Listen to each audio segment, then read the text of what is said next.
Bismillahirrahmanirrahim. Assalamualaikum warahmatullahi wabarakatuh. Dan kathiran tayyiban barakan fi kama yuhibbuna wa yarda. Allahumma salli wa sallim ala nabiyina Muhammad wa ala alihi washabihi ajma'in amma ba'd. Alhamdulillah kawan-kawan. Mohon maaf apabila terjadi keterlambatan, sudah 4 kali kami ngerekam, tapi lagi-lagi ada masalah di teknikal ya. Semua kesalahan ini kami lakukan secara tidak sengaja, jadi mohon maaf. Oke, langsung saja. Terima kasih kepada Bapak Fahmi yang telah memaklumi kesalahan kami dan memaafkan kesalahan kami. Semoga Allah membalas kebaikan Bapak. Dan kepada kawan-kawan yang berbahagia pada siang hari ini, dan kami memaparkan presentasi kami di pelajaran Pancasila kali ini yang berjudul Pancasila sebagai dasar nilai pengembangan ilmu. Bersama kami ada Ihsan Rizky, yaitu saya sendiri, lalu Indiani Bersi Hotang, lalu Nur Aini, Dila Yulianti, Surya Puja Kesuma, dan Muhammad Mazlan. Langsung saya tanpa berbasa-basi pada pendahuluan, insyaallah akan dijelaskan oleh saudara kita Muhammad Mazlan kepada Muhammad Mazlan. Al-Makan wal Mazal Masmuhana iya. Pancasila merupakan refleksi penderitaan bangsa-bangsa di dunia secara real, sehingga mengandung nilai-nilai agama yang bersendikan ketuhanan yang Maha Esa dan nilai-nilai universal HAM.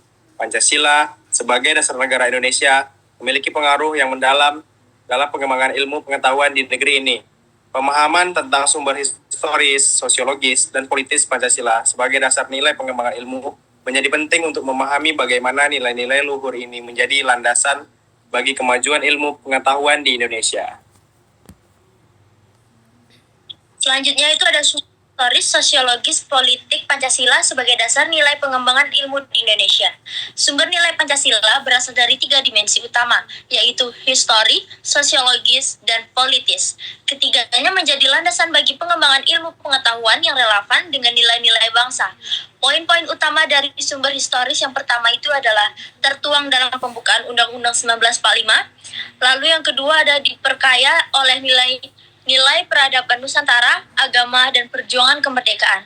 Dan yang terakhir ini ada gagasan Profesor Noto Nagoro, yaitu Pancasila sebagai pedoman ilmiah. Lalu ada poin utama dari sumber sosiologis, yaitu berakar pada keberagaman budaya dan nilai leluhur masyarakat Indonesia. Yang kedua, menekankan gotong royong, musyawarah, dan keadilan sosial. Lalu ada poin-poin utama dari sumber politis, yaitu dasar penyelenggaraan negara dan pembangunan nasional. Dan yang terakhir, mendorong kebijakan pendidikan berbasis nilai Pancasila.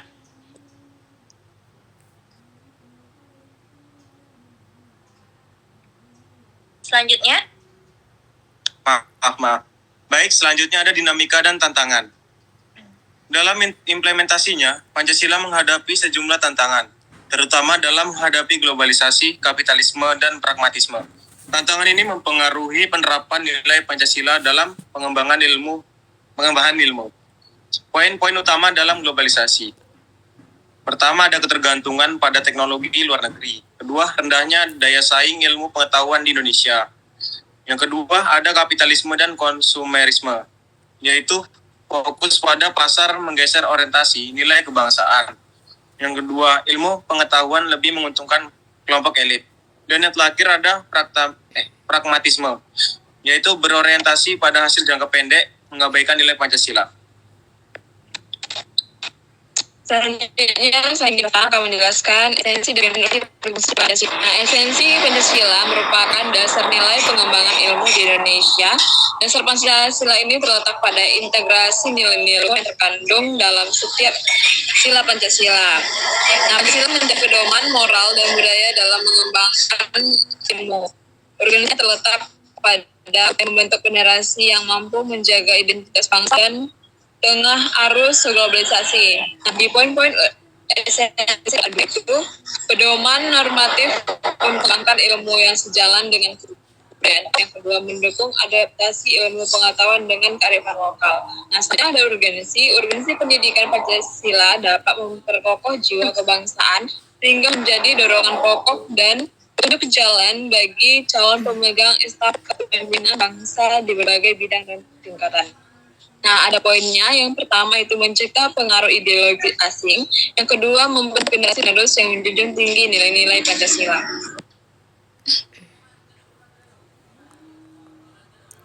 Selanjutnya, kesimpulannya adalah Pancasila dengan nilai luhur.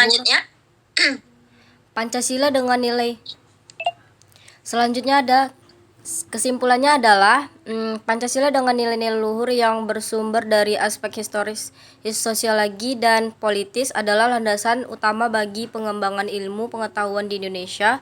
Dengan mengintegrasikan nilai-nilai ilmu pengetahuan dapat menjadi alat untuk membangun bangsa yang adil, makmur, dan sejahtera.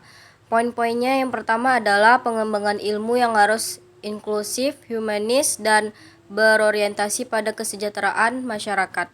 Yang kedua, tantangan global perlu dihadapi dengan memperkuat nilai-nilai Pancasila sebagai landasannya.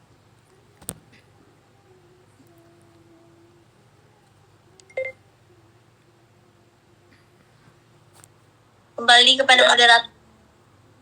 Oke, terima kasih kepada para pembicara dan narasumber. Demikian ya paparan materi kami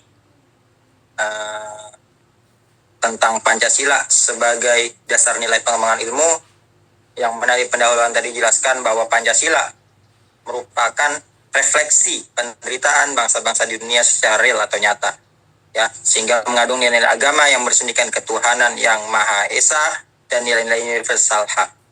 Lalu ada 3 poin lagi dari materi kami. Yang pertama adalah sumber historis, sosiologis, politik Pancasila sebagai dasar nilai pengembangan ilmu di Indonesia. Lalu yang kedua ada dinamika dan tantangan Pancasila. Lalu yang selanjutnya ada esensi dan urgensi Pancasila, dan terakhir ada kesimpulan dari poin-poin tersebut. Baik kawan-kawan, semoga kawan-kawan sekalian paham ya dengan materi yang kami presentasikan. Namun apabila kawan-kawan belum paham, silahkan dipertanyakan kepada kami lewat WhatsApp untuk masing-masing grup, dan atau ada yang ingin mendiskusikan materinya dengan kami persilahkan. Mohon maaf sebesar-besarnya kami ucapkan atas keterlambatan dan kelalaian kami.